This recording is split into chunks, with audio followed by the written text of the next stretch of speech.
Narendra Modi to deliver his inaugural address.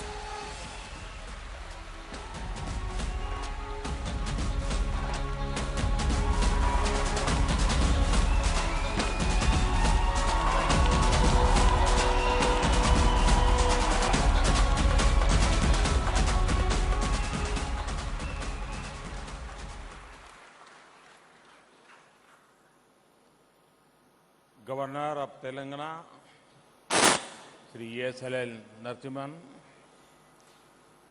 Advisor to U.S. President, Ms. Ivanka Trump,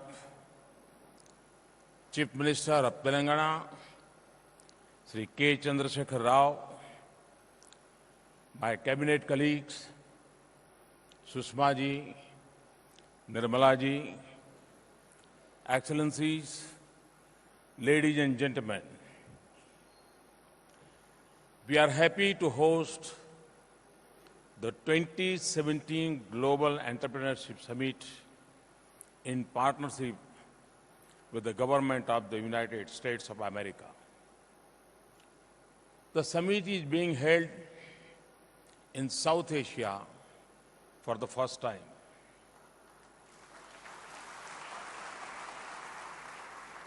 It brings together leading investors, entrepreneurs, academicians, think tanks, and other stakeholders to propel the global entrepreneurship ecosystem. The event not only connects the Silicon Valley with Hyderabad, but also showcases the close ties between the United States of America and India.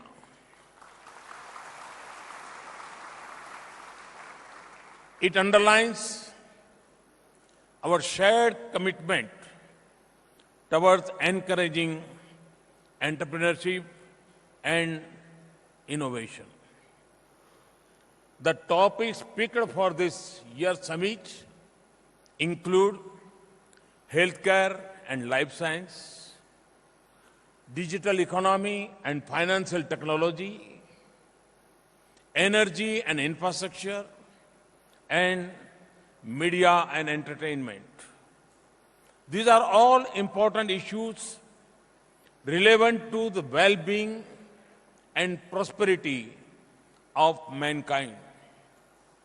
The theme, Women First, Prosperity for All, makes this edition of GES stand out. In Indian mythology, woman is an incarnation of Shakti, the goddess of power.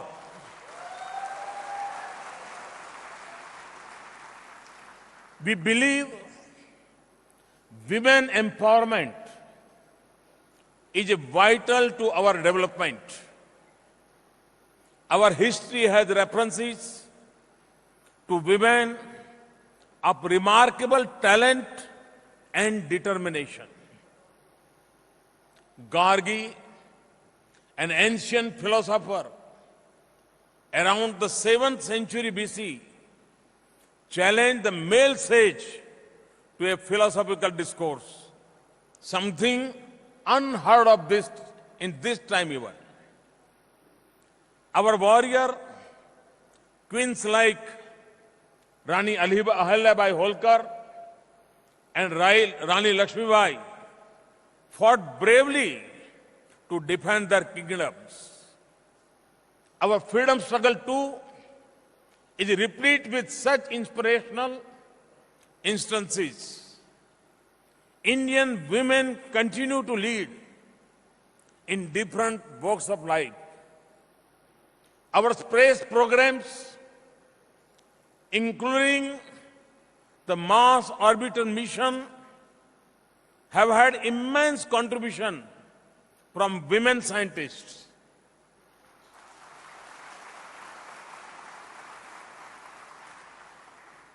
Kalpana Chawla and Sunita Williams, both of Indian origin, have been part of US space missions. 3 out of 4 oldest high courts in India are now headed by women judges. Our sportswomen have done the country proud. This very city of Hyderabad is home to Saina Nehwal, PV Sandhu, and Sania Mirza. We have brought laurels to India. In India, we have provided for not less than 1/3 of women representation in rural and urban local bodies, ensuring women's participation in grassroots level decision making. More than 60% of workers in our agriculture and allied sectors are women. Our milk cooperatives in Gujarat and the Sri Mahila Grudyog Lijjat Papad are examples of highly successful and globally acclaimed women-led cooperative movements.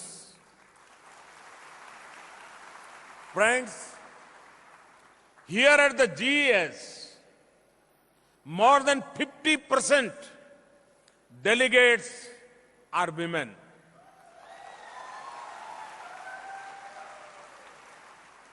Over the next 2 days, you will meet many women who have dared to be different in their own walks of life. They now inspire a new generation of women entrepreneurs.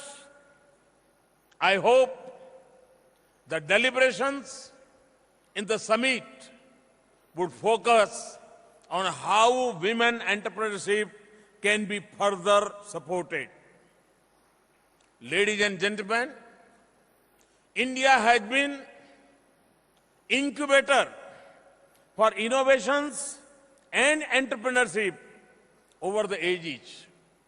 The ancient Indian treatise Charak Samhita introduced the world to Ayurveda. Yoga is another ancient Indian innovation. The entire world now comes together to celebrate Yoga Day on 21st June every year. Many entrepreneurs are involved in promoting yoga, spirituality, and traditional Ayurvedic products. The digital world we live in today is based on the binary system. The invention of zero, the foundation of this binary system, happened with Aryabhat's birth in India. Similarly, many nuances of modern day economic policy, taxation system, and public finance policies are outlined in our ancient treatise Arthashastra by Kautilya. Ancient India's expertise in metallurgy and also well known. Our many ports and harbors and the world's oldest dockyard at Lothal bear evidence to vibrant trade linkages. The tales of Indian voyagers traveling to foreign lands reflect the entrepreneurship character and spirit of our forefathers. What are the core qualities that distinguish an entrepreneur? An entrepreneur uses knowledge and skills to fulfill a motive. Entrepreneurs see opportunity in adversity. They try to meet the felt needs by making process more convenient and comfortable for the end user. They are patient and determined. Swami Vivekananda had said, each work had to pass through 3 stages: ridicule, opposition, and then acceptance. Those who think ahead of that time are sure to be misunderstood. Most entrepreneurs would be familiar with this. The power to think differently and ahead of the time for the betterment of mankind is what sets entrepreneurs apart. I see that power in India's young generation today.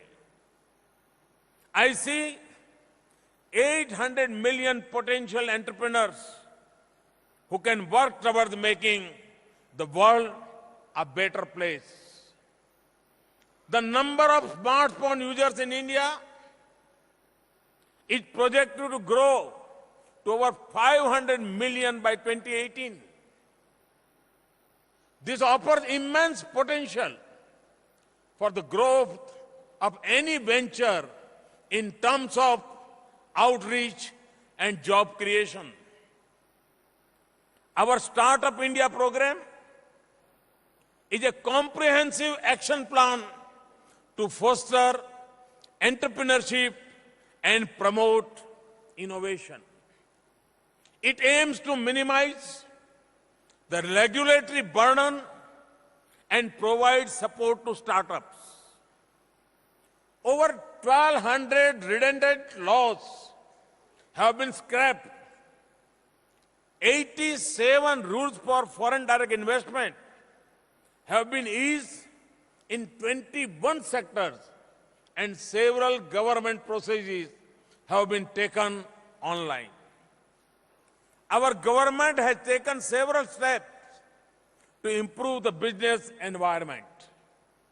The jump in India's ranking in the World Bank's Ease of Doing Business report from 142 to 100 in 3 years is a result of this initiative. We have improved on indicators like dealing with construction permits, getting credit, protecting minority investors, paying taxes, enforcing contracts, and resolving insolvencies. The process is yet not complete. This is an area where we are not satisfied with 100th rank. We would strive towards 50th rank. We have launched the Mudra scheme to provide easy finance of up to 1 billion rupees to entrepreneurs. Since its launch in 2015, over 90 million loans worth 4.28 trillion rupees have been sanctioned. Of these, more than 70 million loans have been sanctioned to women entrepreneurs.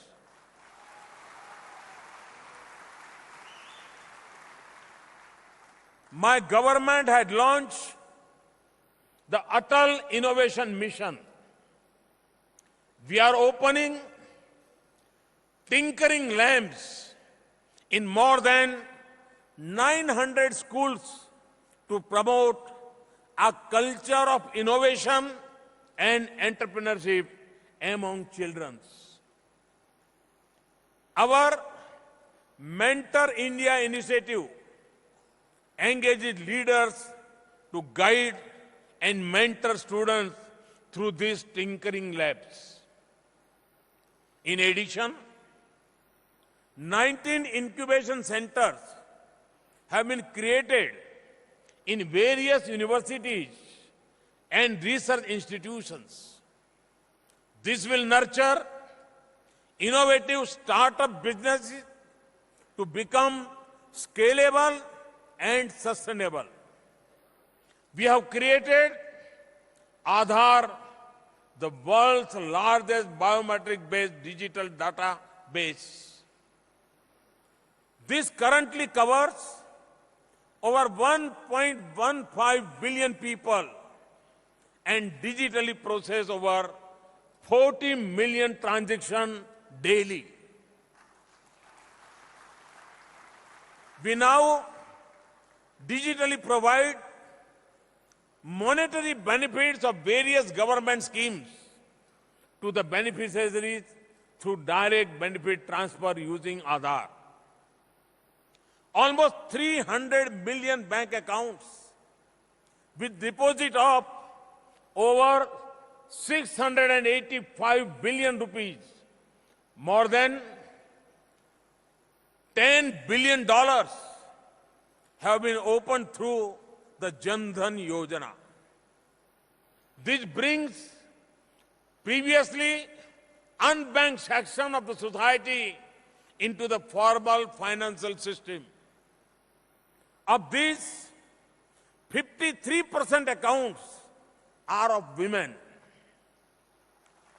We are steadily working towards the less cash economy and have launched a unified payment interface app called BHIM.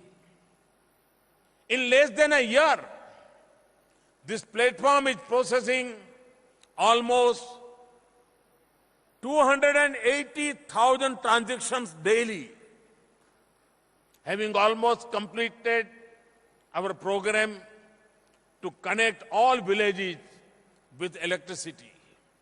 We have now launched the Saubhagya scheme. This will provide electricity connection to all families by December 2018. We have launched a program to provide high-speed broadband internet to all rural areas by March 2019. Under our clean energy program, in just 3 years, we have doubled the renewables capacity from 30,000 megawatts to about 60,000 megawatts. Solar energy generation has increased over 80% in the last year.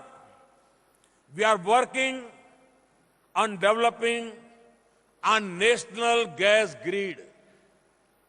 A comprehensive national energy policy is also in the pipeline. Our Swachh Bharat mission to improve sanitation and cleanliness and the rural and urban housing missions underline our commitment toward dignity of life. Our infrastructure and connectivity programs like Sagar Mala and Bharat Mala offer entrepreneurs many business opportunities for investment.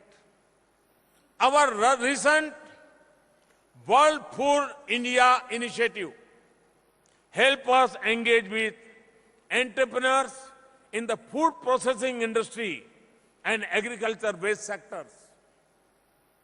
My government understands that an environment of transparent policies and a rule of law providing a level playing field are necessary for entrepreneurship to flourish.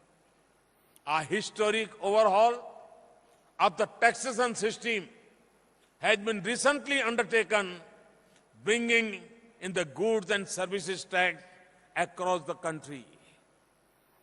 Our insolvency and bankruptcy code, introduced in 2016, is a step towards ensuring timely resolution for trace ventures. We have recently improved this further, preventing willful defaulters from bidding for stressed assets. Tough measures have been adopted to tackle the parallel economy, check tax evasion, and control black money. Our efforts have been recognized by Moody's recent upgrade of India's government bond ratings. This upgrade comes after gap of almost 14 years. India has improved from its rank from 54 in 2014 to 35 in 2016 on the World Bank Logistic Performance Index. This signifies the relative ease and efficiency with each product can be moved into and from a country. An investment-friendly environment needs to be stable from the macroeconomic perspective. We have succeeded in containing the fiscal and current account deficits and curbing inflation. Our foreign reserves have crossed $400 billion, and we continue to attract large foreign capital flows. To my young entrepreneur friends from India, I would like to say, each of you has something valuable to contribute towards creating a new India by 2022. You are vehicles of change and instruments of India's transformation. To my entrepreneur friends from across the globe, I would like to say, come, make in India, invest in India, for India and for the world.